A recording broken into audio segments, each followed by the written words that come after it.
আলম। আরো আমাদের মাঝে উপস্থিত আছেন সুদূর চট্টগ্রাম থেকে আগত চিফ সায়েন্টিফিক অফিসার, মুখ্য বৈজ্ঞানিক কর্মকর্তা জনাব ডক্টর এম জাহাঙ্গীর।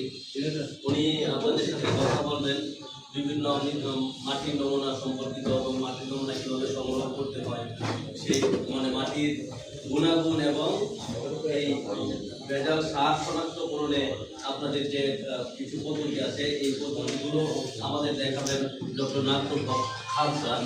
গুরুত্বপূর্ণ আলোচনা হবে, আমাদের সাথে থাকবেন। এখন স্যার অনেক ব্যস্ত মানুষ, স্যার বেশি সময় বলতেছিলেন যে বেশি সময় দিতে পারবেন না।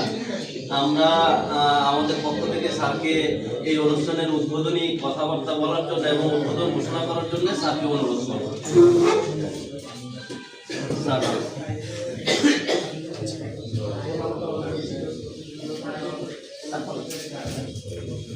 আচ্ছা, আমি মাইক ব্যবহার করি না, আর আমি জোরে কথা বলতে পারি, অসুবিধা নেই। হ্যাঁ, ঠিক আছে, রাখলাম। তো আপনারা ভালো আছেন তো? আলহামদুলিল্লাহ, আপনারা ভালো আছেন। এবং আলহামদুলিল্লাহ মানে আল্লাহর প্রতি আপনি শুকর জ্ঞাপন করলেন, তাই না? আমরা যদি সুস্থ না থাকতাম এখানে আসতে পারতাম না। আচ্ছা, এখানে আমরা কিন্তু বিভিন্ন ধর্মাবলম্বী মানুষজন আসছি না, কিন্তু সব বিভিন্ন ধর্মের মানুষ হলেও আমরা কিন্তু একই বাংলাদেশের মানুষ নাকি? আমাদের দেশ কয়টা? এই দেশটা কত সালে স্বাধীনতা লাভ করেছে? 1971 সালে। 1971 সালে। তো আল্লাহর একটা বড় নিয়ামত হচ্ছে আমরা একটা দেশ পেয়েছি, তাই না?